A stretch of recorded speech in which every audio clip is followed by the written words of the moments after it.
करता हूँ। लोगों ने पहले दान में लिया, लोग दान लेते थे, लेकिन मैं मोल खरीदता हूँ। ये दान पान वाला काम यहाँ नहीं है, बिल्कुल पाक साफ पवित्र। जमीन भी तुम्हारी मोल पैसे देता हूँ, उस पैसे को अगर अच्छी जगह लगाओगे तो तुम्हारी तरक्की हो जाएगी। क्यों? ये पैसा पाक साफ, और तुम्हारी तो ये सब जमीन बेकार पड़ गई, काम आ जाएगा। आप नहीं चाहते, तुम्हारे चाहने से थोड़ी होगा। अब इस जमीन पर अगर नींव रखी गई है तो जमीन को तो लाभ मिलेगा, उसे कोई नहीं रोक सकता। अब तुम उस लाभ से वंचित रह जाओ तो विरम क्या कहते। हमने तो तुम्हारे गांव का नाम पूरे हिंदुस्तान में पहुंचा दिया और तुमसे कुछ मांगा नहीं, कोई सही किसी तरह का सहयोग भी आपसे नहीं मांगा, और आपका नाम पूरे हिंदुस्तान में गांव का पहुंच गया कि रामशाला कहाँ है। हाँ, इतना बड़ा विश्व परिवर्तन की नींव रखी जा रही है, वो गांव आगे इतिहास में इतना महत्व सीखा, शायद यहाँ के लोग अभी कुछ नहीं जानते। वो तो करने वाला जानता है कि कैसा हुआ, लेकिन देखने वाले समझ नहीं सकते। इतना तो आपको समझना चाहिए कि तुमको पैसा भी दिया जा रहा और तुम्हारी जमीन भी अच्छी जगह लगाई जाए। जमीन को हम उठा के तो नहीं ले जाएगा, यही नहीं। जो काम होगा जमीन पर तुम्हारे बाल बच्चे उसका प्रयोग करेंगे, लेकिन अभी तुम्हारी समझ में नहीं आ रहा, लेकिन धीरे धीरे आ जाएगा। महापुरुषों की बात समझना इतना आसान नहीं है। पहले अपने आप को तुम नहीं समझ पाए हो तो महात्माओं को क्या समझो। उनके समझने में बुद्धि खराब मत करो। तुम उनको नहीं समझ सकते हो, वो पल में क्या कर देंगे, तो क्या करने लगेंगे और कैसी भूमिका व्यवस्था बना देंगे। अभी आपके समझ में कुछ नहीं, बस केवल तुम लगे, बस इतना तुमको रखना चाहिए, हमें सेवा मिल रही, मैं सेवा मिल रहा, बस। इसके अलावा करोगे तो छोड़ के चले जाओ, अपना नुकसान करो। यहाँ कोई नुकसान होने वाला, कितने आए कितने चले गए, और कितने आएंगे कितने चले जाएंगे, लेकिन काम यहाँ का रुकने वाला नहीं है, क्योंकि हमने काम तुम्हारे पर नहीं सौंपा है। तुमको लेकर हमने काम नहीं शुरू किया अकेले। मैंने अकेले काम शुरू किया था। मैं हमेशा अपने आप को अकेला ही समझता था। वही तुम कब चले जाओ, कब भाग जाओ, कब छोड़ जाओ, तुम्हारा क्या कहना। तो मैं ऐसा कोई काम नहीं करता हूँ कि तुम्हारे चले जाने के बाद हमारा काम रुक जाएगा। हम उतना काम करते हैं जितना हमारा जब से चला है बराबर चलता है। लोग आएंगे, चले जाएंगे, फिर आएंगे, फिर चले जाएंगे। ये तो आवागमन लगा ही है, और इससे हमारा कोई मतलब नहीं। अगर लगे रहोगे तो तुम्हारा इतिहास में नाम हो जाएगा।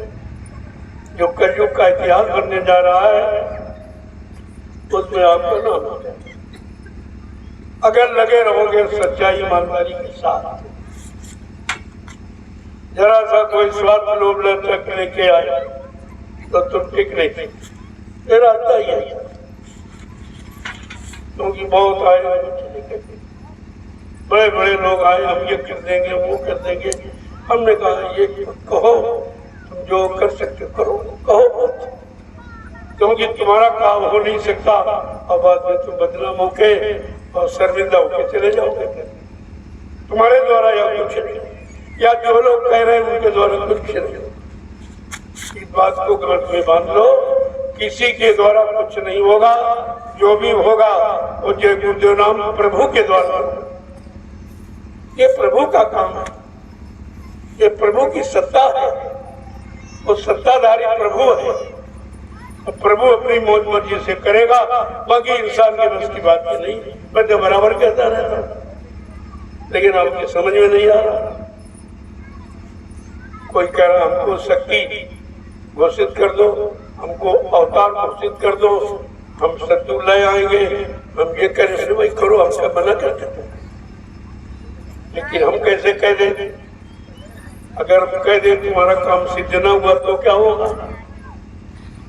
इसलिए अगर तुम्हारे में क्षमता तो करके दिखा दीजिए।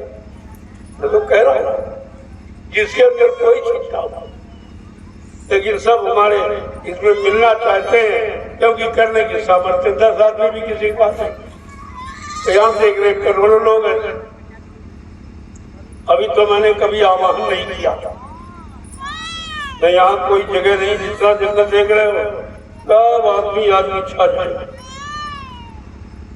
मेरे पास तो करोड़ों लोग हैं, लेकिन कहता हूँ मेरे भाई थोड़े लोग चले आओ, थोड़ा सा कार्यक्रम हो जाए तो सेवा मिल जाए। आप अगर कह दे नहीं हर परिवार में सब लोग आएंगे तो यहाँ तो कहीं जगह नहीं मिलेगी।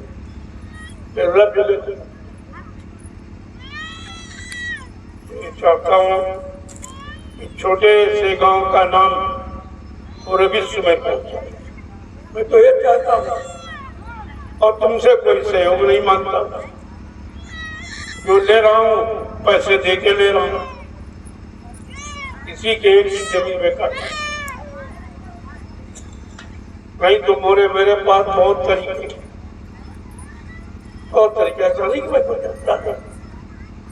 लेकिन आपसे कहता नहीं हूँ, क्योंकि आपको आपके प्रति हमको श्रद्धा है, सेवा भाव है।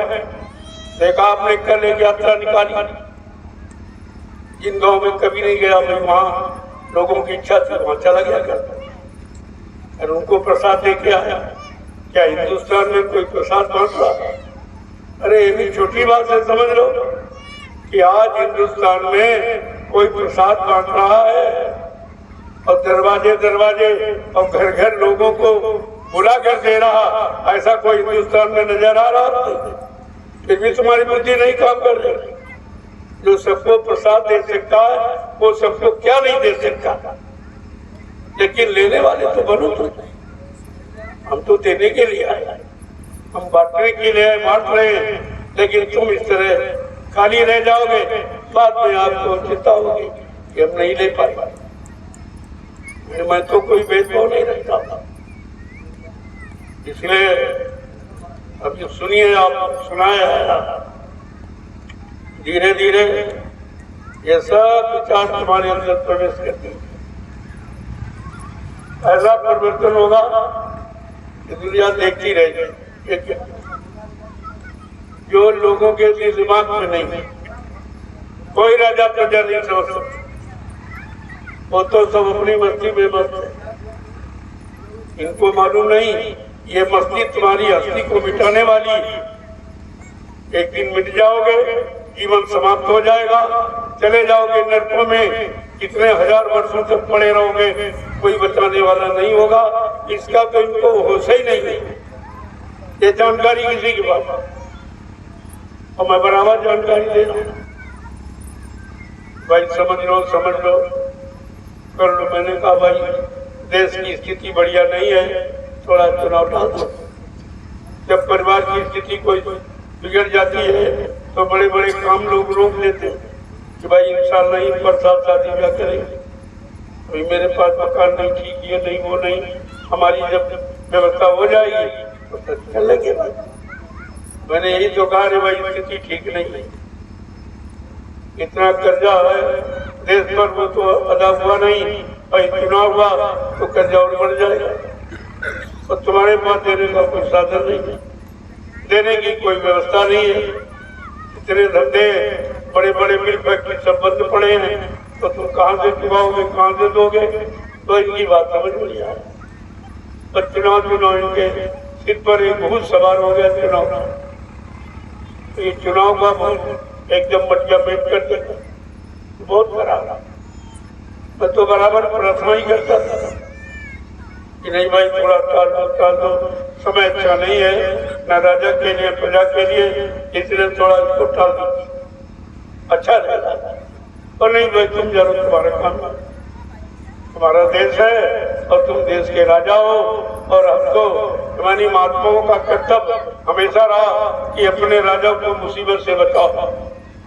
मुसीबत से बचाना ये हम आप लोगों का कर्तव्य हमेशा रहा और आज भी है। आज भी आपको बचाने के लिए कहा जा रहा है कि आपकी प्रजा और राजा सब बच जाए, तुम्हारा सबका मान सम्मान हो, तुम्हारी पूजा हो। अगर तुम बात मान लो तो मैं तुम्हारी पूजा करा दूंगा, ऐसी क्या बात है। लेकिन तुम अपनी ये मनोबुद्धि से तो सोच के करना चाहते हो, वो तुम्हारे हित में नहीं। परिवर्तन मानव बुद्धि के द्वारा नहीं होगा, वो तो आध्यात्मिक बुद्धि की। ये परिवर्तन का वक्त है, बहुत सोच समझ कर चलने की जरूरत है। ये मैं बार बार प्रार्थना के रूप में कहता हूँ। मान जाओगे तो अच्छा है, नहीं मानो तुम जानो तुम्हारा काम नहीं। आप ये नहीं कह सकते हो कि किसी ने आगाह नहीं किया, किसी ने इशारा नहीं किया, किसी ने बताया, ऐसा नहीं है। महात्मा अपना फर्ज कभी भूलते नहीं, बराबर अदा करते हैं। इशारों में, संकेतों में, चेतावनी के रूप में आपके कान तक पहुंचाते रहते हैं। आप न सुनो न मानो तो फिर तुम्हारा काम है, वो तो अपना काम कर रहे हैं, काम भी कर रहे हैं, अपनी व्यवस्था भी आपके सामने व्यवस्था का परिचय भी दे रहे हैं कि विस्तार होना है, विस्तार होना है। लोग विस्तार में आएंगे तो उसी के लिए जमीन की आवश्यकता पड़ेगी, तो इसीलिए विस्तार भी आपके सामने हो रहा है। लेकिन तुम्हें नहीं दिखाई दे रहा ये विस्तार क्यों हुआ, इसकी क्या जरूरत। क्योंकि सबका विस्तार अपने तक सीमित है, मेरा विस्तार विश्व तक है, सारे विश्व के कल्याण के लिए। मैं अपने लिए तो कुछ कभी कहता ही नहीं, मैं अपने लिए आपसे कुछ मांगता हूँ, किसी से नहीं मांगता। लेकिन विश्व का कल्याण हो ये जरूर कहता हूँ, और उसके लिए मैं निरंतर प्रयत्नशील हूँ। मेरा प्रयत्न उसी हूँ, मेरा जो भी कदम उठ रहा है सब उसी से उठ रहा है, अपने स्वार्थ लालच की तरफ कुछ। तो प्रेमियों, इस रामनवमी के पावन पर तो ये 5 दिवसीय आध्यात्मिक जानकारी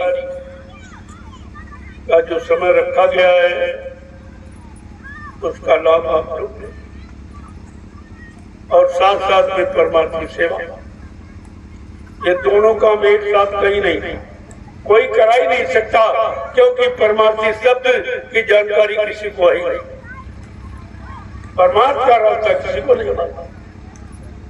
और यहाँ देख रहे हो कि सब सेवा भी कर रहे हैं, भजन भी कर रहे हैं, सत्संग, तीनों काम, सत्संग, सेवा, भजन, ये तीनों काम इसी भूमि पर हो रहे हैं और कहीं नहीं।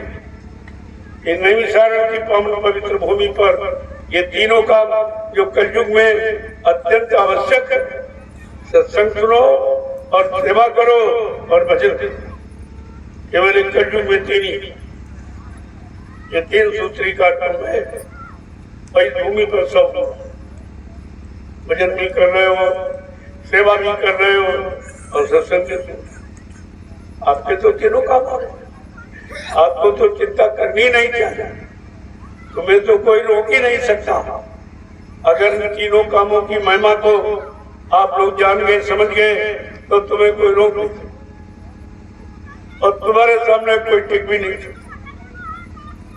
देखते जाइए आप, धीरे धीरे परिवर्तन की लहर कैसे सब जगह पर,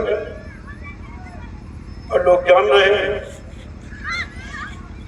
कि ऐसा काम तो कहीं नहीं, हिंदुस्तान में कहीं चले जाओ, ऐसा काम कहीं नहीं।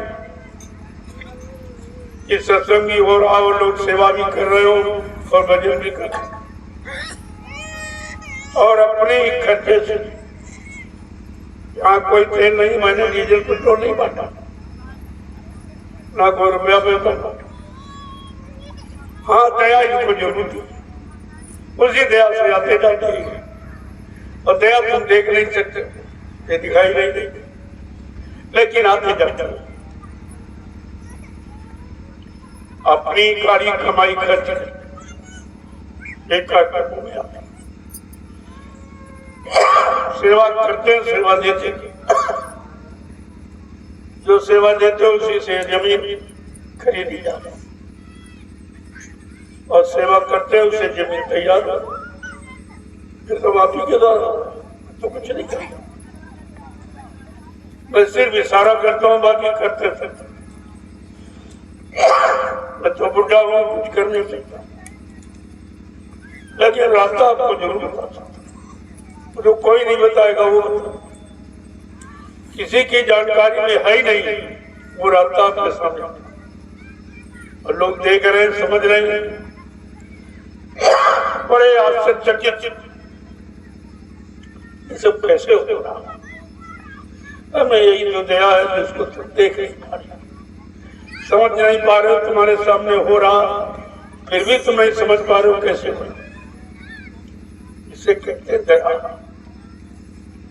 दया का उल्टा है याद। जब मालिक को याद करोगे तो दया मिलेगी आपको। इसलिए दया पाने के लिए आपको निरंतर पाठशाला में मन पवित्र रहना चाहिए। ऐसे नहीं दे, गंदगी में कोई पूजा स्वीकार नहीं, तो गंदगी में भजन कैसे करोगे? और यहाँ सब गंदगी, खाना पीना सब गंदगी, तो कहते हैं भजन, कहते हैं भजन करते हैं। अरे भाई तुमको तो डबल सजा मिलेगी। तुम खान पान से गंदे होकर उसका नाम ले रहे हो, उसको बदनाम करते हो, पवित्र करते हो, इसकी सजा आपको कि आपको ये भेष बनाने का अधिकार जब अधिकार है, जब आप अंतर से पाक करने में पवित्र बिल्कुल पाक, तो इसका लाभ आपको मिलेगा, अंतर इसका लाभ भी आपको मिलेगा। ये सब सोचने के लिए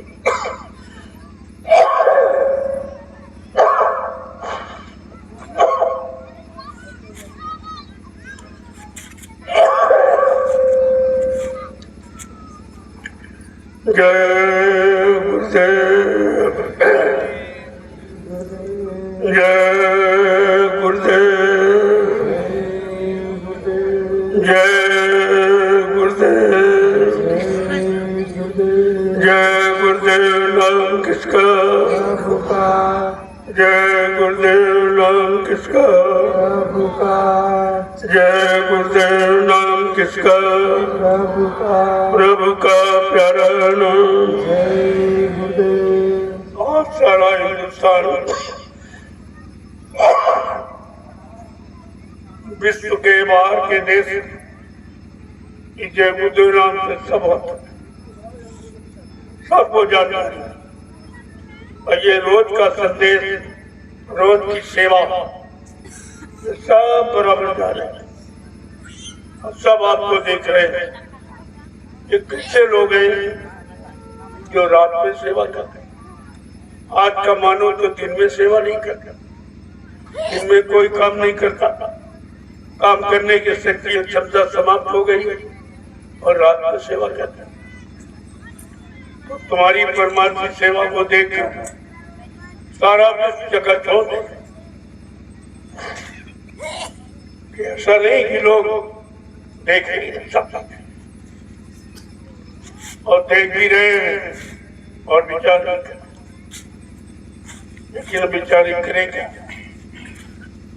करने के लिए तो बेचारे बिल्कुल मोहताज कर नहीं पा रहे, क्योंकि मानव की शारीरिक शक्ति समाप्त, शारीरिक और आध्यात्मिक और मानसिक सब शक्ति खत्म, इसलिए वो समझी नहीं पा रहे ये क्या हो रहा, क्यों हो रहा। हिंदुस्तान इतना बड़ा है, बहुत जमीनें पड़ी हैं, इसी जमीन का चुनाव क्यों किया गया है? इस जमीन पर पहले भी कुछ हुआ जो शायद इतिहास बहुत कम जानते, वो 88,000 ऋषियों का, इतनी बड़ी संख्या इसी भूमि पर तपस्या की थी। आज फिर से उसी भूमि पर परिवर्तन का चुनाव किया गया। परिवर्तन के लिए ये भूमि अच्छी है। अब वो कैसे होगा ये तो आपको नहीं मालूम है, लेकिन कुछ कुछ तो आप अंदाज लगा ही रहे हो कि आखिरकार यहाँ काम क्यों हो रहा। प्रेमी इतनी मेहनत क्यों कर रहे हैं? ये जंगल जो लोगों के बस की बात नहीं थी, ये साफ कैसे हुआ? ये मतलब समतल मैदान में कैसे परिवर्तित किया जाता, एक अच्छा और सुंदर स्थान बनाया जा रहा जो आगे आने वाले लोगों के काम आएगा, फिर तो बनाया जा रहा। अब तुम नहीं समझ पा रहे हो तो वो तुम्हारी सोच की कमी है कि आप देखकर भी नहीं समझ पा रहे हो।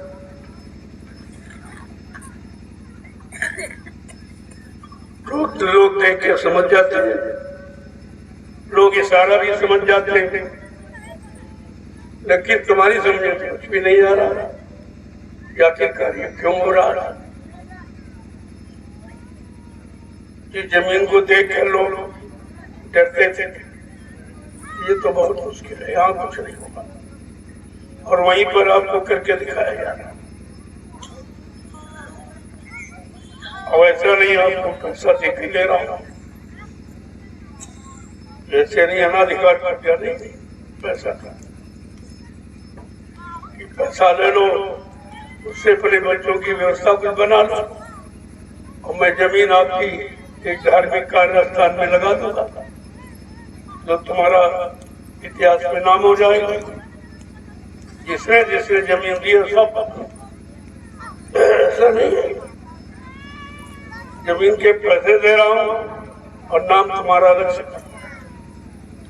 गांव का तो नुमा जानी गए पूरा हिंदुस्तान में, विदेश में कुछ देशों तक नाम पहुंच गया रामशाला, जहाँ इतने बड़े बड़े धार्मिक कार्यक्रम होते जो हिंदुस्तान में कहीं नहीं, और जितने कार्यक्रम आपके होते बनारस में काशी उधर, उसमें सरकार पैसा खर्च करती, सरकार की व्यवस्था, लेकिन मैंने कभी एक पैसा सरकार एक नया पैसा नहीं लिया और न लेने की इच्छा रखता। और जो काम मैं कर रहा हूँ वो पैसा दे के वहां नहीं, वहां कुछ नहीं, खाली भीड़, बसें फ्री चल रही, ट्रेनें फ्री चल रही। ये राष्ट्रीय संपत्ति का दुरुपयोग करने वाला कभी राष्ट्रभक्त हो ही नहीं सकता। जो राष्ट्रभक्त नहीं होगा वो ईश्वर भक्त नहीं, जो ईश्वर भक्त नहीं वो गुरु भक्त कभी नहीं हो सकता।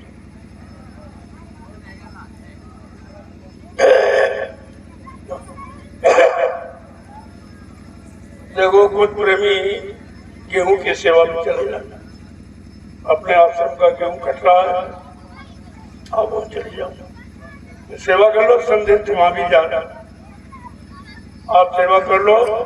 जब तक वहां सेवा करोगे मैं यही रहूंगा, जाऊंगा नहीं, और यही आपको प्रसाद होगा। अब सेवा करके प्रसाद लो, उसका तो लाभ कहना ही क्या, तो बहुत बड़ा लाभ है। वो बीमारी परेशानी जो तकलीफों में, उसके सामने दवा व कुछ, वो सच्ची दुआ है कि सेवा करके आप प्रसाद ले जाए।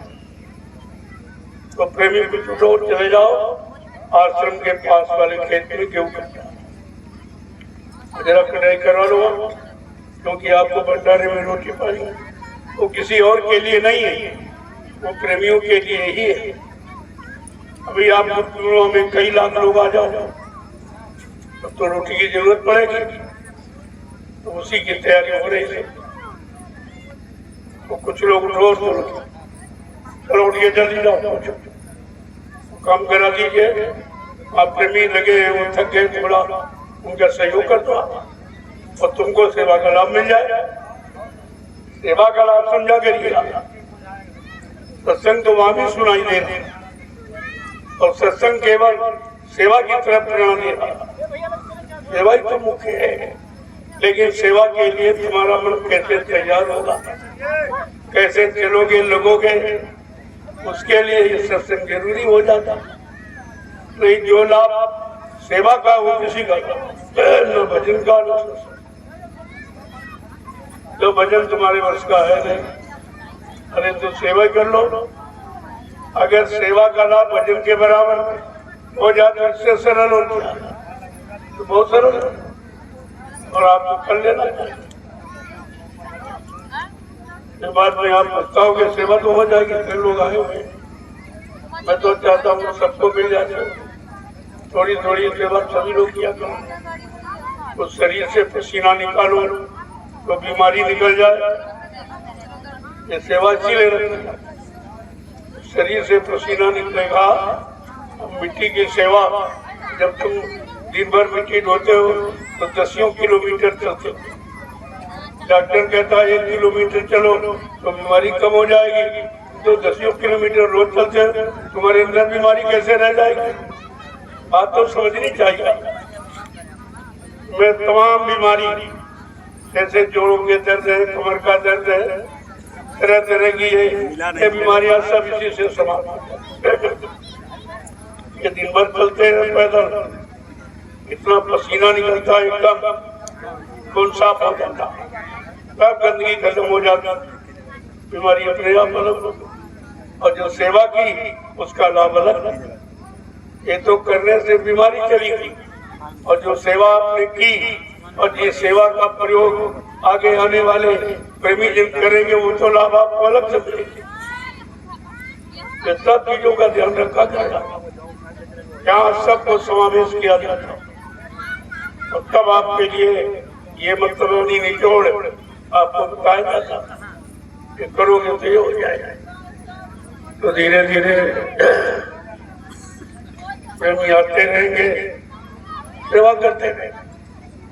जिन ग्रामवासियों ने अपनी अपनी जमीन दी है वो भी इतिहास के पात्र हो जाएंगे, इतिहास में उनका भी नाम हो जाएगा। ये जय गुरुदेव ज्ञानाश्रम में कितने प्रेमियों ने अपनी भूमि दी। जब आपने पैसा लिया खरी नहीं, लेकिन फिर भी आपका नाम होगा, क्योंकि अच्छे काम में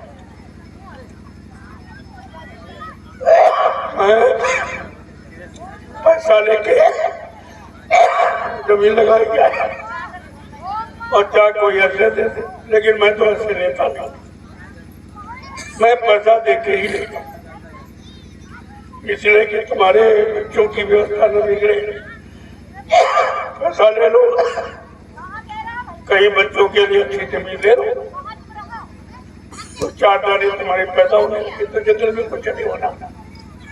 तो कितने सालों से आप ये जमीन डाले हुए हो और कभी हिसाब नहीं लगा तो कितने करोड़ रुपए का नुकसान कर डाला। 25-25, 30-30 साल से तो कुछ नहीं मिला, कभी नहीं सोच पा रहा।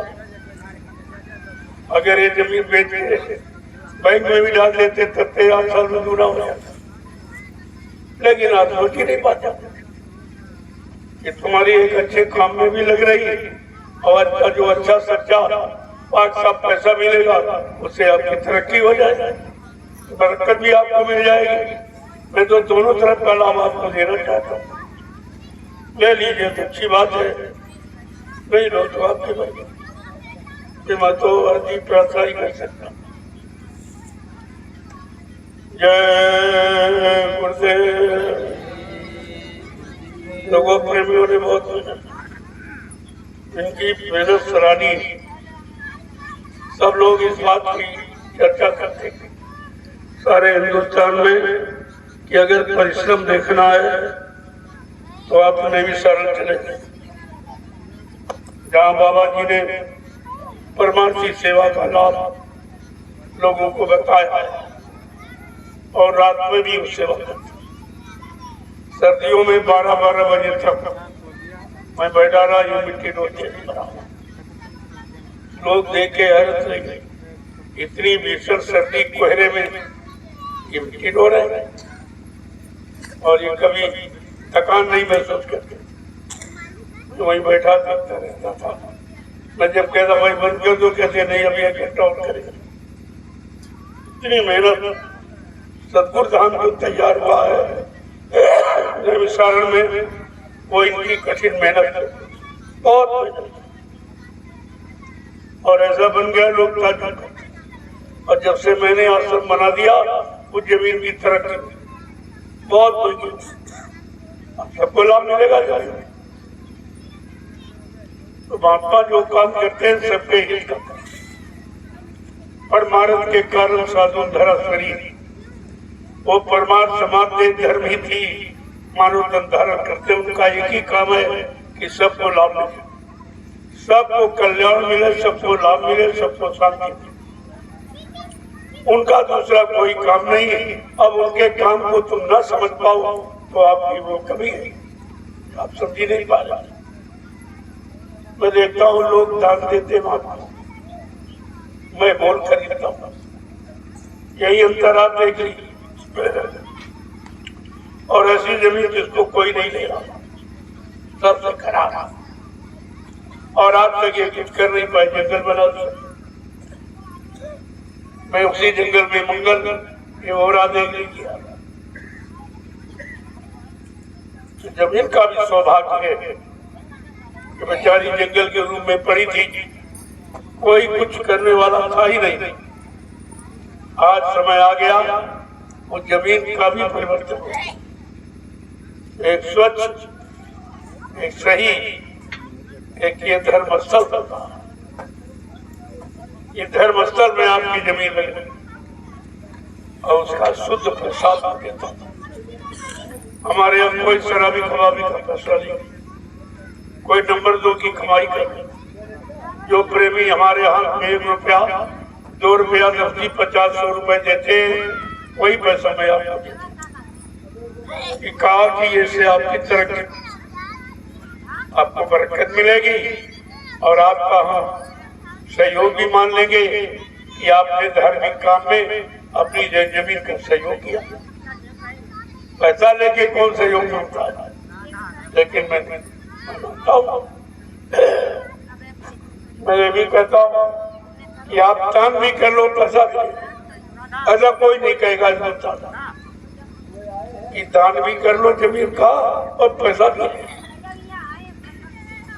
ये कितना बड़ा लाभ आपको देना दिया जा रहा है, लेकिन नहीं समझ में आ रहा तो उसके लिए क्या।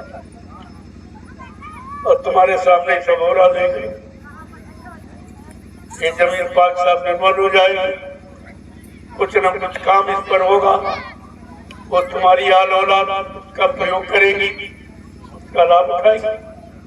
पर भाई हम कोई जमीन लेके थोड़ी चले जाएंगे, हम भी चले जाएंगे तो जमीन तो आपकी बनी रहेगी, जमीन तो कोई ले नहीं जाता, ये हमेशा तुम्हारी रहेगी, इसको कोई उठा के ले नहीं जा सकता।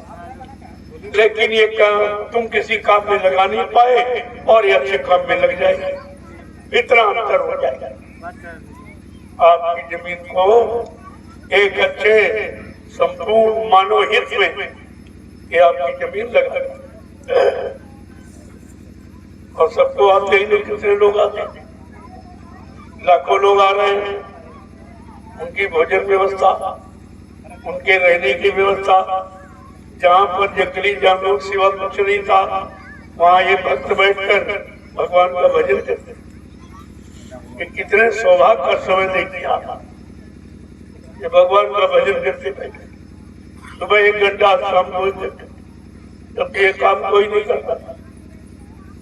लेकिन इस भूमि पर हो रहा जहाँ पर केवल शेर जीते रहे, जंगली जानवरों का आवाज था, आज यहाँ पर भक्तों का आवाज हो रहा।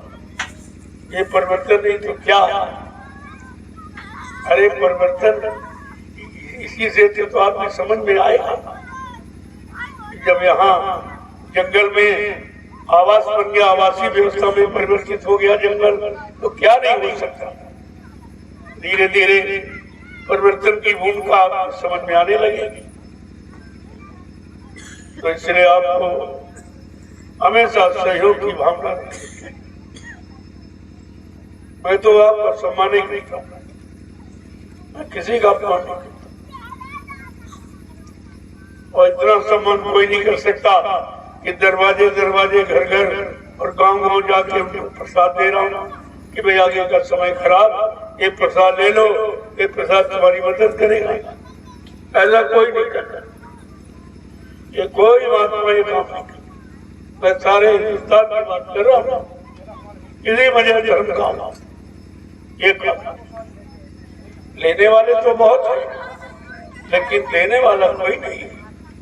केवल हिंदुस्तान में मैं ही दे रहा हूँ, कोई नहीं, बाकी सब ले रहे हैं।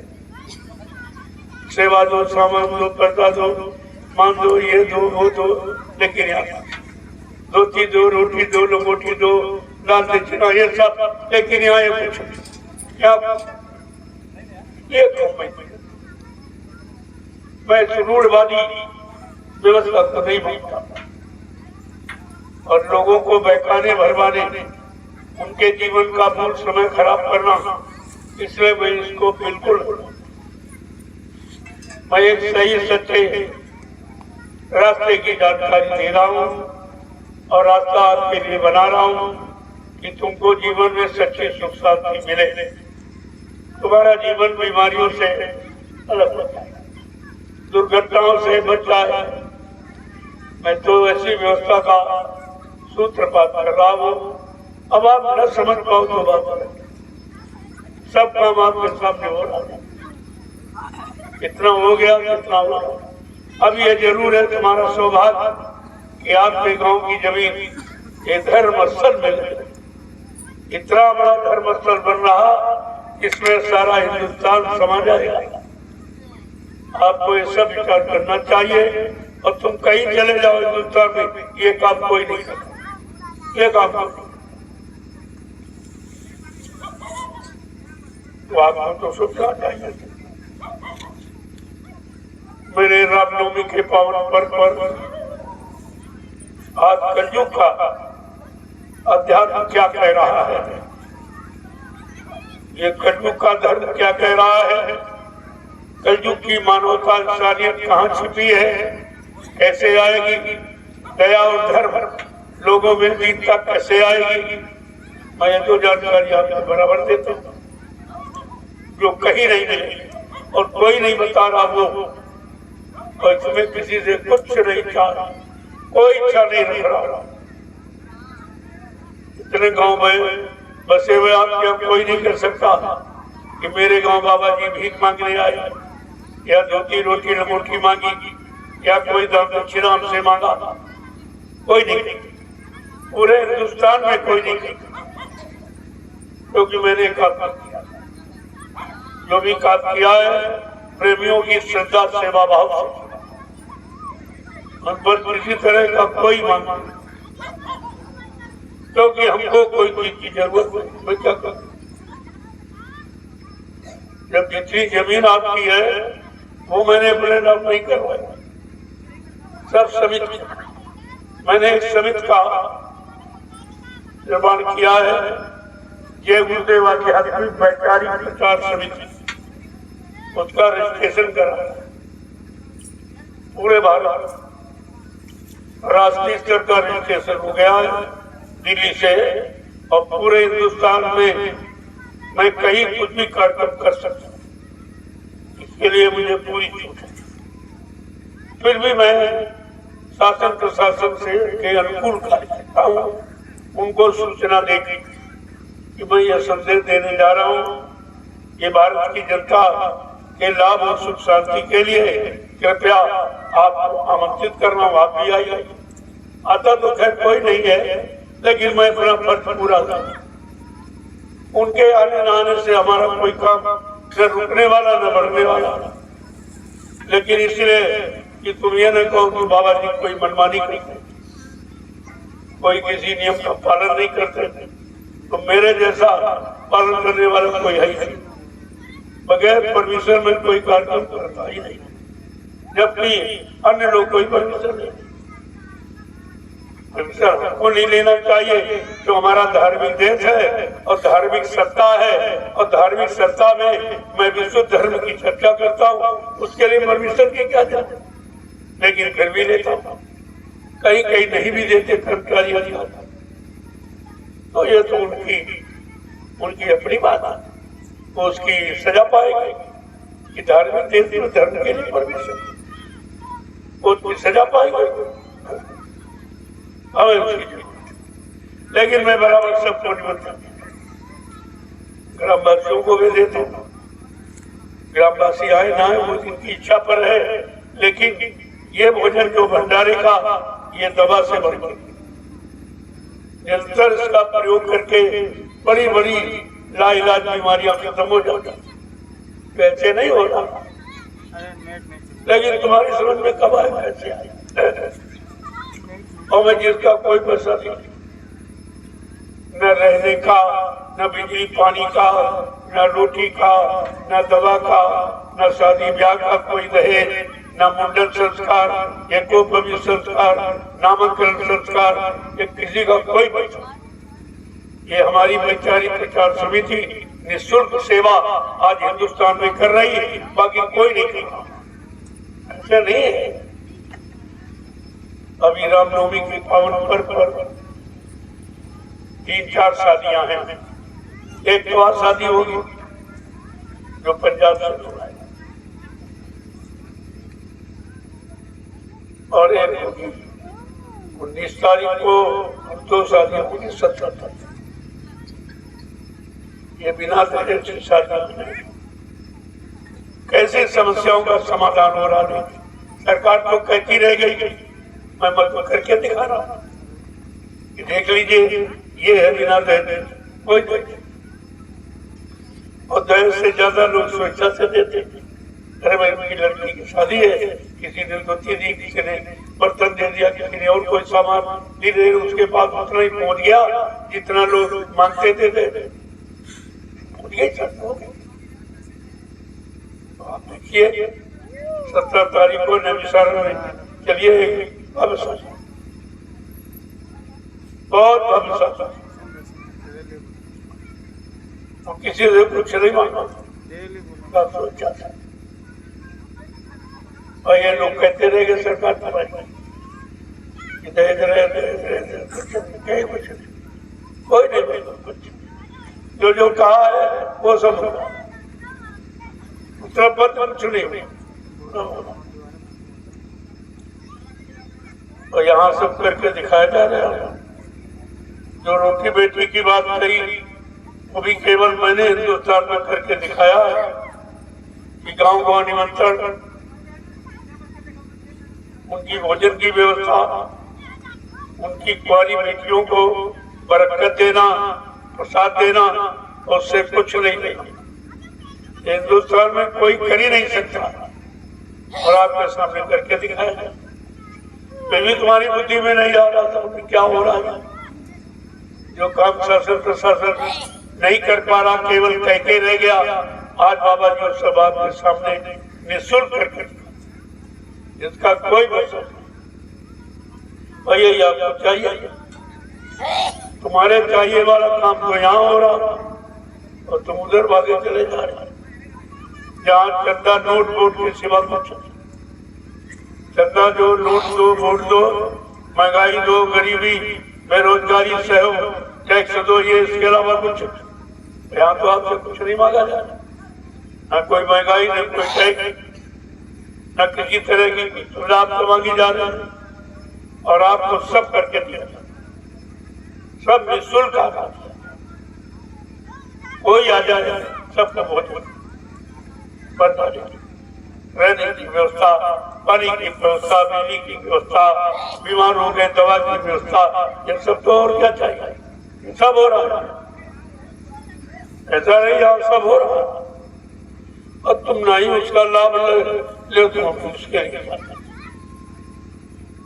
सुधा वृष्टि वही दूधल माही, और जिये भारत निश्चय नहीं। हम जितनी वर्षा हो गई, और राक्षस से कहा रे राम हमारा दुश्मन है, वो धोखा है, अमृत नहीं देगा, वो जहर देगा, फट से मुंह नीचे किया, पेट ऊपर, बेचारे उस लाभ से वंचित रह गया। उनके लोगों ने विश्वास करके अपने पी लिया, जो मरे थे फिर जीता था। ये होता है, विश्वास का बहुत बड़ा, और जब विश्वास नहीं है तो परेशानी के सिवा तुम्हारे हाथ कुछ नहीं। जय गुरुदेव। देखो प्रवीण कितनी मेहनत है। अब जब तक ये मेहनत करेंगे मैं बैठा, क्योंकि मैं इनसे जुड़ा हूँ, ये हमसे जुड़े। इतने जब आपस में जोड़े तो कैसे हटा जाता। जब ये नहीं लोग हो रहे हैं, हम इनसे अलग कैसे हो रहे। मैंने इनके साथ रहने वाला, इनके साथ रहने वाला, जैसे रह रहे मैं भी वैसे रह। ये झोपड़ी में, मैं भी झोपड़ी में रहता। मैं कोई महल बना के नहीं रह रहा हूँ, और ये सब जानते। मेरी पहचान है झोपड़ी की। सारा हिंदुस्तान जान गया, और मीडिया पत्रकार भी अब जान के कहने लगे कि हिंदुस्तान में एक महात्मा है जो झोपड़ी में रहता, बाकी सब ऐसे में रहता। मैं जहाँ कार्यक्रम करने जाता हूँ वहां भी झोपड़ी बनवाता हूँ कि मेरे लिए दूसरी झोपड़ी बना। सब जानते चले, सच्चाई कभी छिपती नहीं है। और यहाँ भी झोपड़ी बनी हुई जाती, कहीं चले जाता। इतने आश्रम बने हुए सब जगह में झोपड़ी, मैं उसी में रहता हूँ। शुरू से आज से नहीं। प्रेमियों के लिए जरूर आवास बनवा रहा हूँ, लेकिन अब ताकि इनके अंदर ये लोग हो कि हमको मतलब यानी झोपड़ी में रखते और अपना महलों में रहते। ऐसा ये कोई मेल नहीं है। हमारा इनका मेल कैसे होगा? मेल तो समानता में होता है। तो सब जानते हैं, कोई बात जानते हैं कि नहीं जान पाए सब कुछ, और जान जाओगे तो आपको भी लाभ मिलेगा। अच्छा नहीं है तो देखते जाइए कि ये पावन धरती पर क्या हो रहा है, जो कभी आपने उम्मीद नहीं किया। जंगली जानवरों के सिवा जहाँ कुछ नहीं था, आज वहाँ भक्तों का जमघट, और इतना बड़ा जंगल जो हिंदुस्तान में कहीं नहीं, किसी के पास इतने आदमी नहीं है। अगर मैं आवाज लगा दूं तो रामशाला की जमीन सब भर जाए। कई जगह आपको दिखाई नहीं देगी, इतना आदमी बढ़ा के बैठा दूंगा 10 किलोमीटर तक। इतना लेकिन क्या बोला, क्या करूं, उतनी व्यवस्था नहीं है, जमीन नहीं है। भंडारों की उतनी व्यवस्था अच्छी नहीं हो पा रही। धीरे धीरे जमीन हो जाएगी तो भंडारे के लिए अन्न है, भंडारों के लिए सब्जी है, उसकी व्यवस्था करनी पड़ेगी ताकि जो लोग आना 4 दिन 5 दिन 6 दिन 8 दिन रहना चाहते रहे तो उनके भोजन पानी की व्यवस्था बनी। इसीलिए सब बना। बाकी ये कोई व्यापार दृष्टि से नहीं हो रहा ऐसा कुछ। लेकिन अब तुम्हारा एक छोटा परिवार है, ये बड़ा परिवार, और ये परिवार 3 जगह डिवाइड है। सतगुरु धाम में यहाँ और रुद्रयाला आश्रम हरदोई, ये 3 आश्रम तो आपके फंसे में है। सब जगह प्रेमी रहते हैं, उनके भोजन पानी की व्यवस्था है, उनके कपड़ों की व्यवस्था है, उनके रहने की व्यवस्था है, बीमार में दवाई की व्यवस्था है, ये सब इंतजाम है। ऐसे नहीं है आप एक परिवार नहीं चला पा रहे, यहाँ तो 3 आश्रम चलाए, तो उनके लिए जमीन चाहिए। जमीन पर कुछ थोड़ा बहुत अनाज है, कुछ सब्जी है जो भंडारे में उगाने वाली है, तो ये सब तैयार हो जाएगा। लेकिन कोई व्यापार की दृष्टि से नहीं होगा। कोई चीज कहीं पैदा हो गई, उसके बदले दूसरी खरीद। जैसे तेल है, कुछ मसाले है, मतलब यानी कुछ महीन चावल है, लोगों की जरूरत है, उसके लिए अब 3 जगह गौशाला है, उनके भूसे की और दाने चारे की व्यवस्था।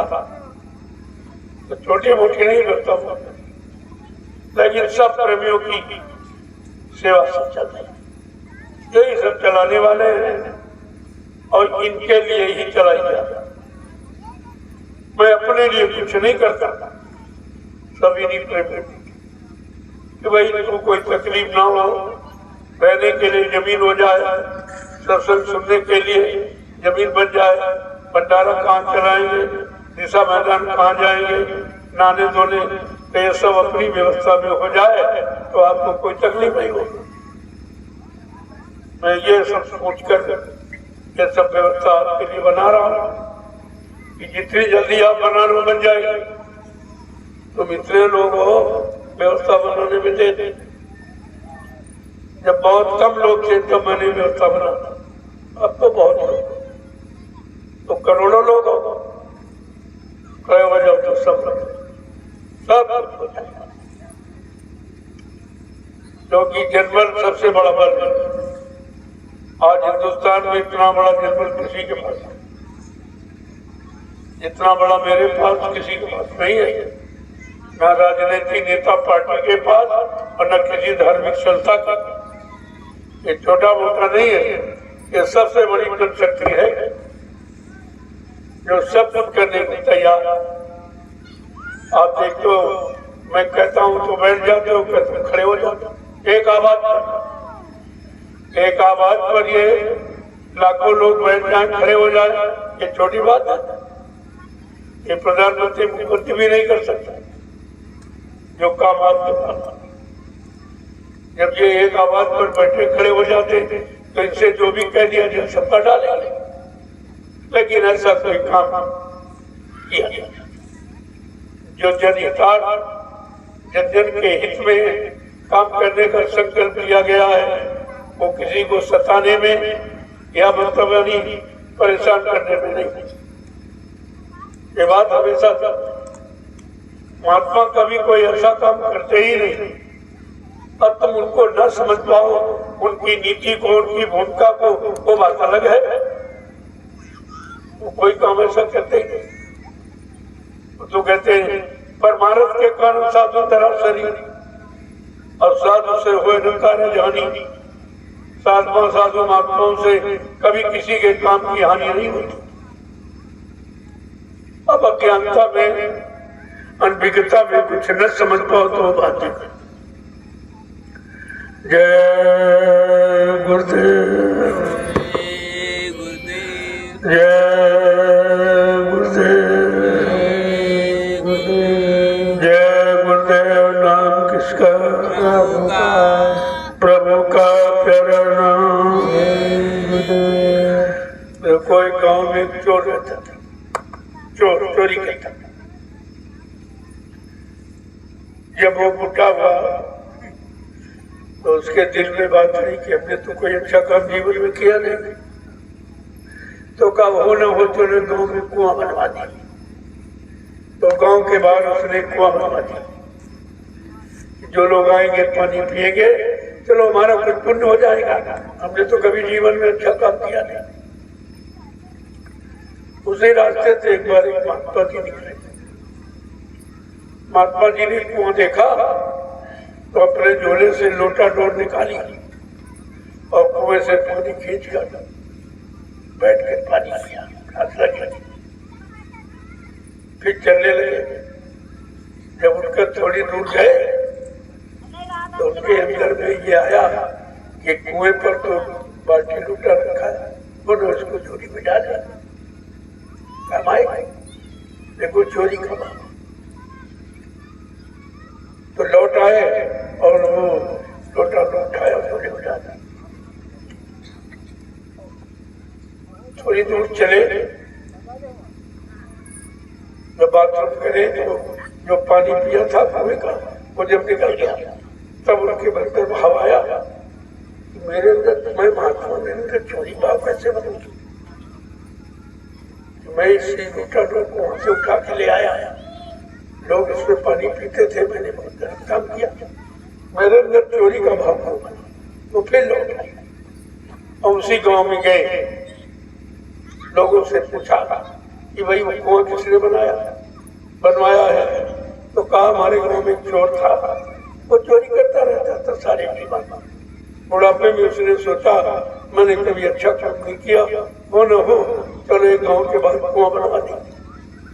तो वो कुआं चोर ने चोरी की कमाई से कुआं बनवाया।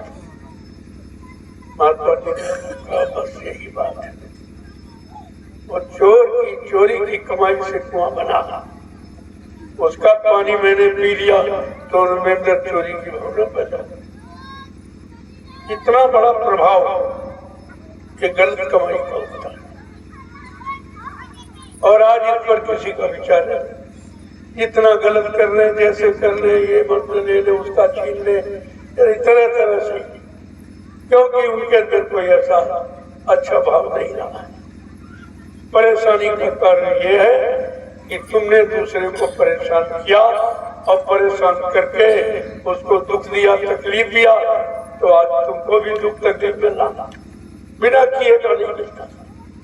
जरूर आपने आगे पीछे कुछ किया, कुछ करनी, कुछ कर्मगत, कुछ उदयपुर वाले का, ये कई जन्मों का लेखा जोखा होता है जिससे हमें दुख तकलीफ परेशानी मिलती है।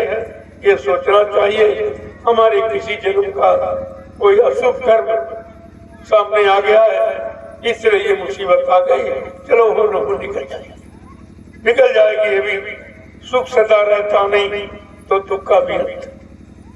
पहले लोग ऐसे कमाई का ध्यान, किसी लूट पट्टी, किसी शराबी का, कबाबी का गाड़ी पैसा नहीं लेते थे कि भाई पता नहीं की दृष्टि से कैसे कमा के लाया है, इसको अगर हम खाएंगे हमारी बुद्धि खराब हो जाएगी, परिवार में ले आएंगे तो बाल बच्चों की बुद्धि खराब हो जाएगी।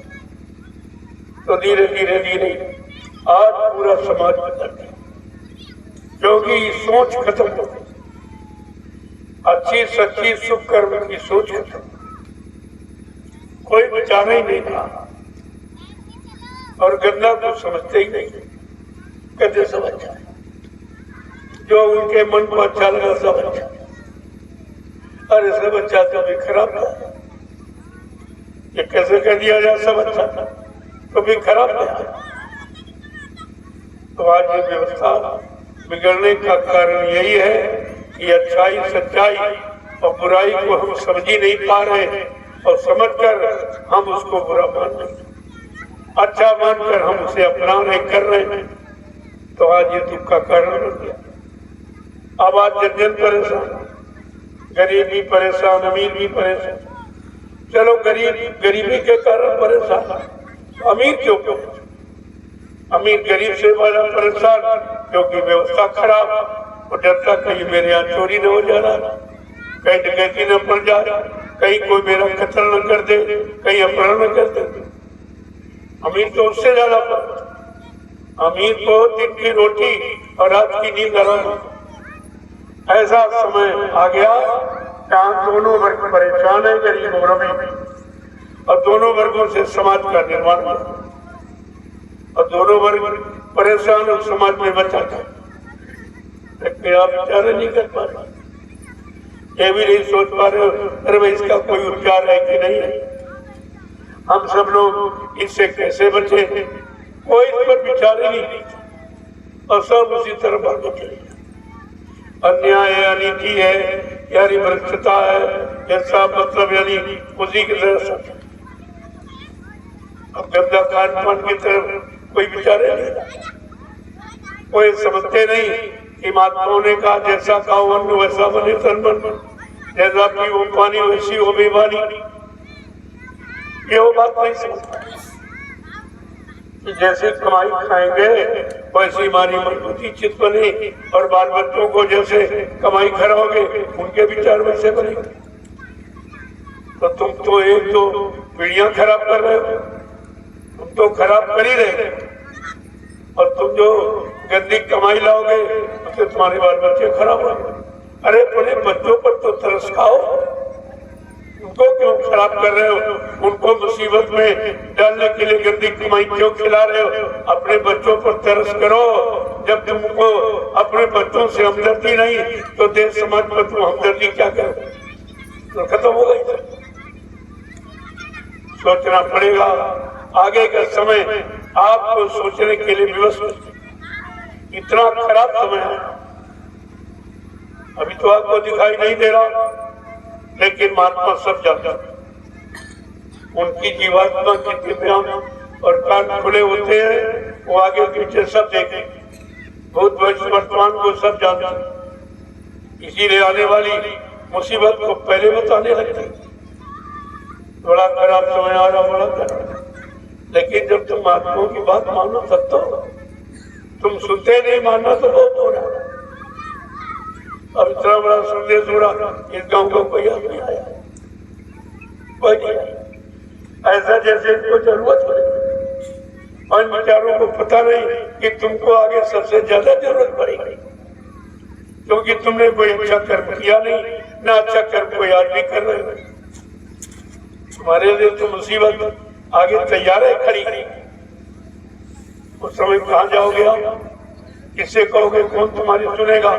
सब परेशानी में होंगे, सबके दारी में आग लगेगी, कौन किसकी बुझाएगा? नहीं बात समझ में आ रही? वो तो सब तुम्हारे लिए रहा है। मैं तो बाहर निकल जाता हूँ महीनों, तो संदेश ही तो देने जाता हूँ। मैं कोई भीख मांगने थोड़ी जाता या कोई रुपया पैसा मांगने जाता, ये काम नहीं करता। जो लोग स्वेच्छा से देते कि हमारा अच्छे काम में लगा लेना, तो हमने कहा चलकर देखो, मैंने तुम्हारी एक पाई नैमी शरण में लगा दी, आप जमीन खरीदी। जितने लोग आ जाओ, आराम से अपनी जमीन में बैठो, अपनी जमीन में वजन करो, तो किसी का कर्जा नहीं बनेगा। इसकी जमीन पर बैठ के वजन करोगे तो लाभ तो उसको मिलेगा, इसकी जमीन नहीं। मैं चाहता हूँ कि सब लाभ तुम्हारी पास है, इसलिए अपनी कमाई से जमीन बना लो, तो बैठ के वजन करो, भोजन इसी भर खाओ, तो कोई किसी का कर्जा नहीं चढ़ेगा। एक तरह से नहीं, तमाम तरीकों से लाभ पाने के लिए रास्ता रखा गया। अब कौन लेगा, कौन नहीं लेगा, कौन पाएगा, कौन नहीं पाएगा, ये तो कुछ ही समय बता देगा। लेकिन महात्मा कोई मतभेद नहीं करते, सबको बताता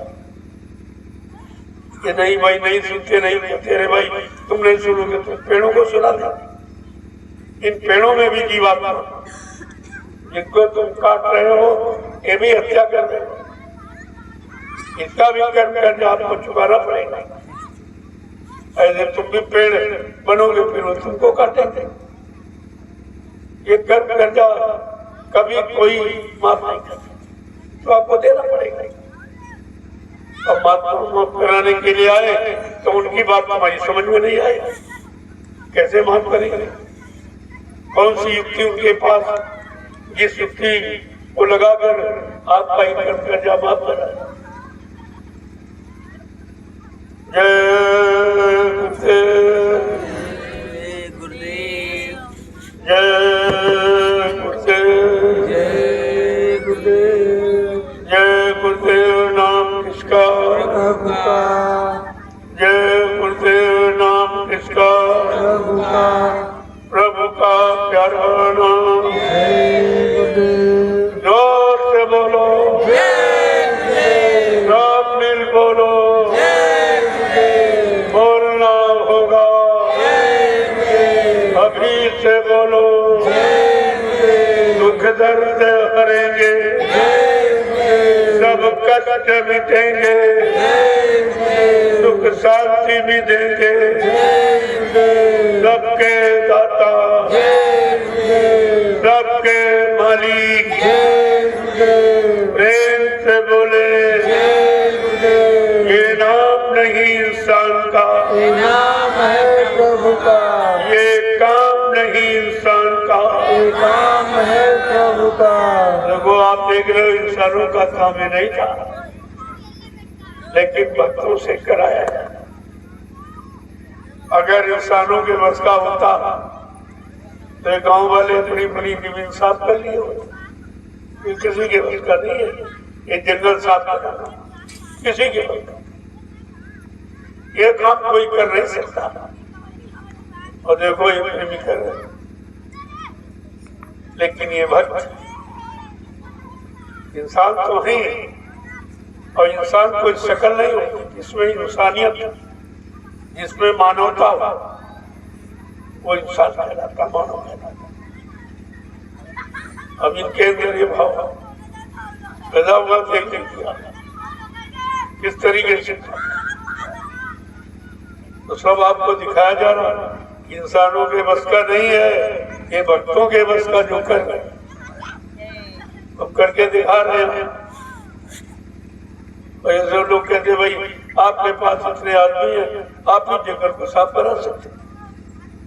अरे भाई ये भक्त है, इन पर गुरुभक्ति का नशा है। गुरुभक्ति, गुरु आदेश पालन इसलिए कहते, और जिसने गुरु आदेश का पालन किया वही यहाँ समर्थ माना, शूरवीर समर्थ वही। भगवान राम के पास क्या था? गुरुभक्ति। कृष्ण के पास संदीपन जी उनके गुरु थे, उनकी भक्ति, उनके आदेश का पालन। ये गुरुभक्ति सर्वोपरि है। लेकिन आज सबसे बड़ी बात की आज सतगुरु भक्ति का प्रश्न है। गुरु भक्ति तो सभी जानते, लेकिन सतगुरु भक्ति तो कोई जानता है। कहते जापर दया भाई सतगुरु की, वही हुए निहार और बाकी फंसे काल में जा रहा। इन पर वक्ते मुर्शिद समय के सतगुरु की दया हो, फिर उसको कोई परास्त नहीं कर सकता और उसका कोई काम उसके लिए असंभव हो कि वो न कर सके, उनको सब संभव है। आज ये सतगुरु भक्ति का प्रश्न है जो अनोखा रूप आपके सामने दिखाई दे। कैसे सेवा करेंगे? गुरु भक्तों ने भी ऐसी सेवा नहीं की किसी युग में, जैसे आज इस कलयुग में ये सतगुरु भक्ति उनकी भक्ति, उनके आदेश का पालन करके जंगल में मंगल बना रहे, इस भूमि को ऐसा बना रहे हैं कि जहां पर लोग बैठ के भविष्य में परमात्मा का भजन करें। इसलिए जमीन दी जाए, और कोई व्यापार के लिए नहीं है, इतने बड़े शुभ काम के लिए। जिस शुभ काम में आपने कभी नहीं लगा पाई, और मैं उसका आपको पैसा भी देता हूँ, और जमीन तुम्हारी भक्तों के ले लेता हूँ कि भक्त बैठकर भजन। जमीन का सौभाग्य, जमीन भी अपने आप को धन धन बनाएगी। एक बार भगवान शंकर और पार्वती जी चले जाते थे, जब बियाबान जंगल में पहुंचे तो अचानक शंकर भगवान खड़े हो गए और साष्टांग दंडवत प्रणाम करने लगे। जब घंटों हो गया उठे ही नहीं, तो पार्वती चारों तरफ देख रही कि कोई मंदिर नहीं, कोई खाबा नहीं है, कोई धर्मस्थल नहीं है, किसको प्रणाम कर रहे। बड़ा आश्चर्य था। जब भगवान शंकर उठे तो कहा भगवान किसको आप नमन कर रहे, किसको प्रणाम कर रहे हो? कुछ कहीं नहीं। कहा पार्वती ये मत। अब आप जानते हो त्रियाट राजन बालक बड़ी बच्ची। कहा नहीं, पहले बताइए तब आगे चलूं।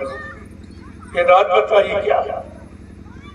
तो भगवान से सुनो पार्वती, एक रात को एक संत यहाँ ठहरे थे अपने भक्तों के साथ, और यहाँ सत्संग हुआ था और भक्तों ने यहाँ भजन किया। ये भूमि इतनी पवित्र हो गई है, इसमें इतनी ठंडक है, इतना आकर्षण मैग्नेटिक पावर कि हमको आगे बढ़ने में एकदम तृप्त हो गया, एकदम तृप्त हो गया। आगे वो भूमि जहाँ जहाँ संत अपने चरण रखते थे, वो भूमि पवित्र है। उस भूमि का सौभाग्य सुंदर भाग हो जाता है। उस पर कोई सार्वजनिक सबके हित का काम ये मनोरंजन का नहीं है, हित का था। आज तो मनोरंजन के काम करते करते सार्वजनिक का था। हमने सार्वजनिक सब लोगों को मिला क्या? कौन सा लाभ मिला? कौन सी शिक्षा तुमने ग्रहण की और अपने आप को कितना बदल दिया? अशुद्ध खान पान से कितने दूर हो गए? कुछ नहीं, कुछ नहीं। तुमने कहा समझाते और यहाँ तो कितने दिनों से आप रह रहे हो, परमात्मा की सेवा कर रहे हो, ये सत्संग सुन रहे हो जो कहीं नहीं होगा, ये चर्चा आपको कहीं नहीं मिलेगी। वो पुरानी किसी पिछली कहानियां जिनसे कोई लाभ नहीं, कोई सज्जू की, कोई त्रेता की, कोई द्वापर, और तुम बैठे हो कलयुग में। तुमको अपने समय की चीज चाहिए, वक्त का डॉक्टर, वक्त का मास्टर, वक्त का गुरु ही समय की रोग बीमारी को दूर कर सकता था। तो आज तो कलयुग है और चर्चा करके सत्सुदों करते थे। इसलिए गोस्वामी जी महाराज को इस कलयुग में त्रेता की जानकारी देने के लिए रामचरित मानस की रचना करनी थी। उनको बताना पड़ा ये त्रेता का भगवान कलयुग का नहीं है, ये कलयुग के जीवों को कुछ नहीं दे सकता, इसके पास मुक्ति का साधन नहीं है, ये मुक्ति किसी जीव को नहीं दे सकता। तब उन्होंने लिख के बताया कि विश्वास कैसे होगा। तब उन्होंने कहा कोटि नाम संसार में तासे मुक्ति न होए और आदि नाम जो युक्त जब मुझे बिरला कोई बिरला ही बिरला उसको पूछ रहा जो आज का जीवात्मा का कल्याण कैसे होगा, जीवात्मा परमात्मा से कैसे मिलेगी, कैसे अपने घर मंडल मुकाम पहुंचेगी। आए तो चर्चा कोई बाकी तो वही पूर्व किसी पिछली कहानी, कोई त्रेता की, कोई दो, ये सब क्या है। उन्होंने कहा राम के नाम के बारे में स्पष्ट परिचय दिया रामचरितमानस में। एक राम दशरथ का बेटा, एक राम गढ़ में लेटा, एक राम का सकल प्रसारा, एक राम इन सब से न्यारा। मैं उस राम की बात कर रहा था। उन्होंने उस राम जिसने राम को भेजा, उस कृष्ण की बात जिसने कृष्ण को भेजा, वो कौन? जानकारी तो आपको लेनी चाहिए। एक तो आप जानते नहीं हो और सही सच्ची बात कहते मानते नहीं। दो बीमारियां और आप परिचय करते समझ में कुछ नहीं आता। तो संतों ने तो कोई कोई छिपा के रखी नहीं, सब उन्होंने बोल दिया और कहा कि स्त्री कारण की संग्रामा बन बन फिरे लक्ष्मण और अपनी निजी औरत का अपमान उनको बर्दाश्त नहीं हुआ, तो अपमान का बदला लेने के लिए उन्होंने एक को नहीं जो दोषी था उसको तो नहीं, जो निर्दोष से सबको मार डाला। ये उनको प्रायश्चित मांगते में कि हमारा दोषी तो गड़बड़ था, हमने तो करोड़ों को मार डाला, तो बड़ा अपराध हुआ। इस अपराध का प्रायश्चित उनकी समझ में नहीं आए। मैंने बड़ा अपराध किया, बड़ा पाप किया। अरे एक मंदिर अगर गिर जाए दोबारा बन जाएगा, लेकिन ये मनुष्य मंदिर जो परमात्मा के द्वारा बनाया गया, अगर ये बिगड़ जाएगा तो दोबारा कोई बना नहीं सकता। किसे नहीं बना?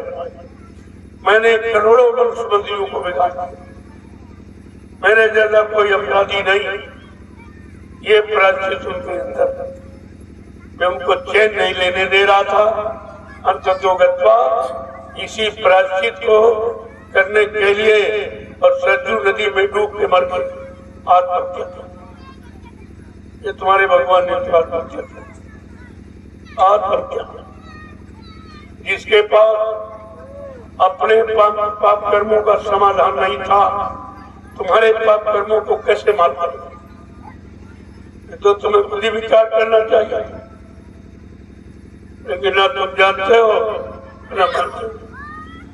ये तो साफ साफ बात सामने आया। और एक कृष्ण के साथ कृष्ण ने रामा पत्थर में बाली को पेड़ के आग से मारा, धोखा दे दी।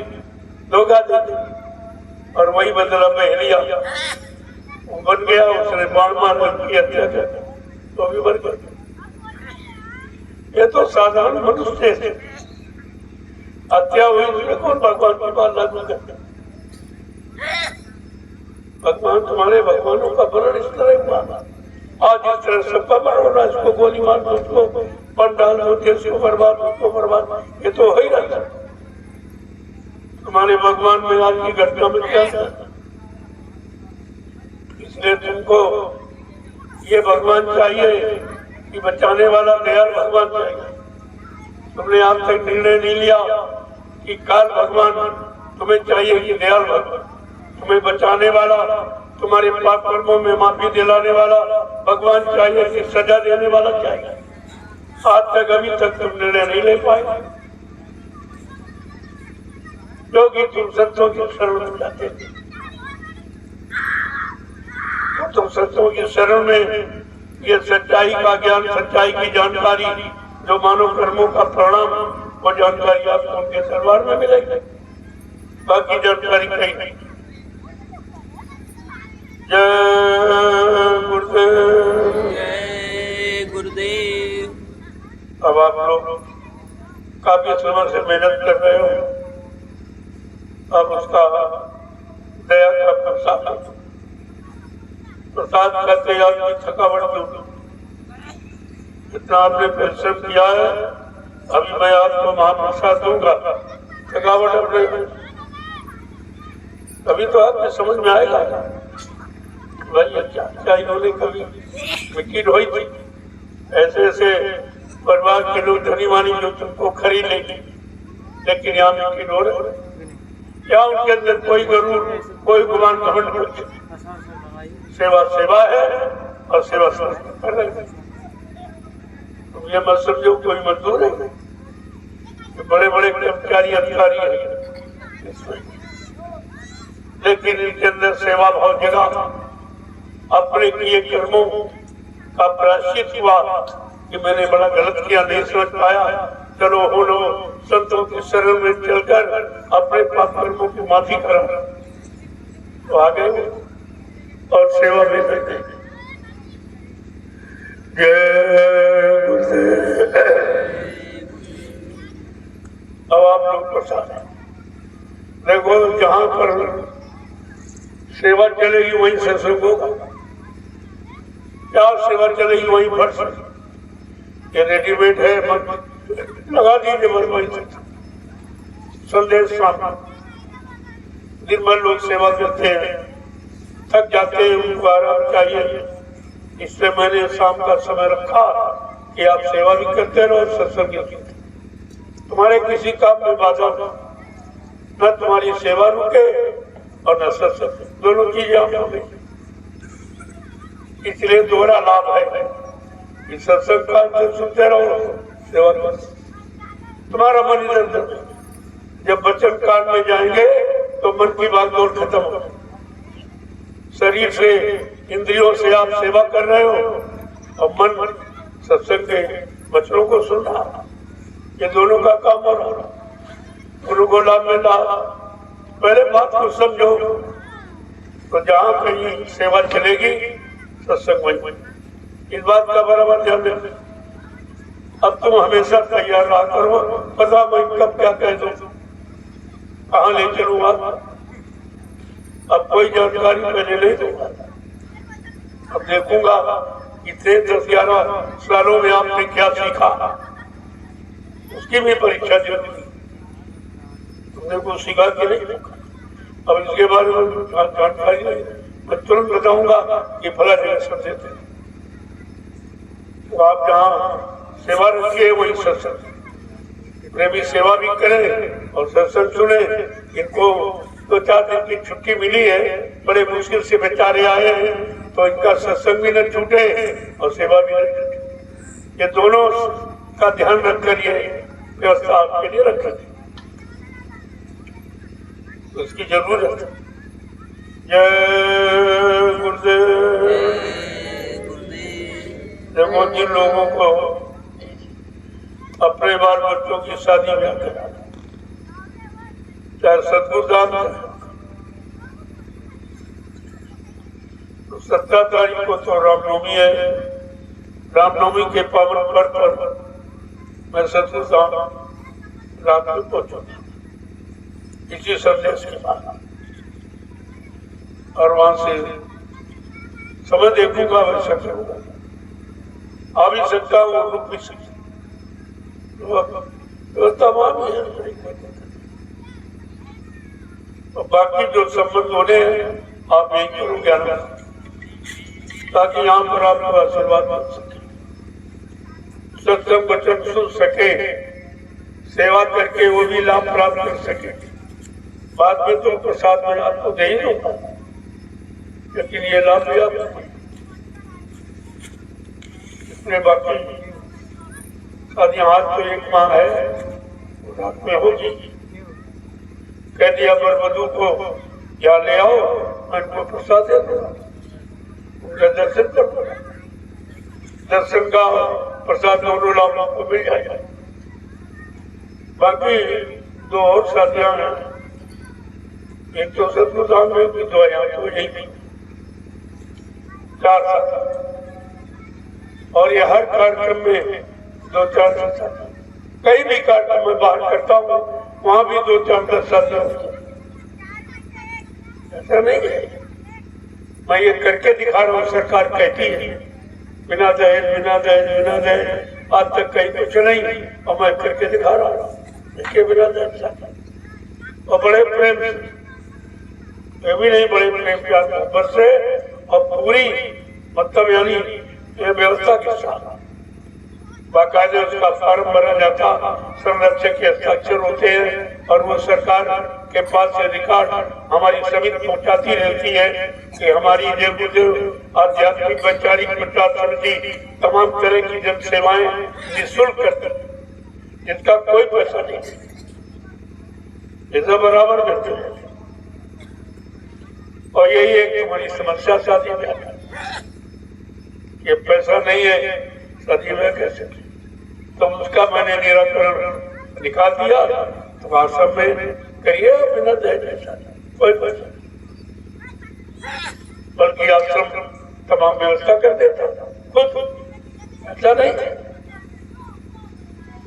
अब इतने प्रेमी हैं, अगर 500 रुपए देते तो करोड़ों रुपए, कई शादियां हो जाएंगी। जरूरत का सामान उनको दे दो, खाने पीने पकाने, शादियां हो जाएंगी, कपड़े लेते दे दो, और क्या दे दो। तो सब लोग देख रहे हैं, ऐसा नहीं है कि पावन धरती पर कौन काम ऐसा जो नहीं हुई। सब भारत की जनता के सारा काम यहाँ से हो रहा है। सरकारें केवल कहती हैं और हम करके दिखाते हैं। हमारे में सरकार में यही है, वो केवल कहते करते, उम्र कहता हूँ मैं करता हूँ, और ये लोग करके दिखा रहा हूँ। कितनी शादियां हर साल होती है, हर साल जगह जगह कार्यक्रम, जहाँ कहीं होते वहां भी शादियां होती। ऐसा नहीं कि यही आश्रम पर ही। जय गुरुदेव। अब आप लोग प्रसाद हैं, जो प्रेमी सेवा कर रहे हैं, तब तक ये लोग ले रहे, आप करिए, उनको बात, सेवादारों को बात,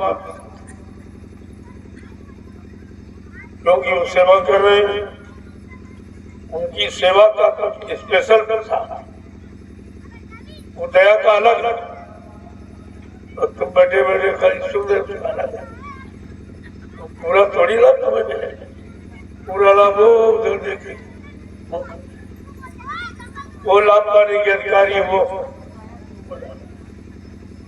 इसलिए उनको बात दूंगा, आप लोग लेकर चलिए।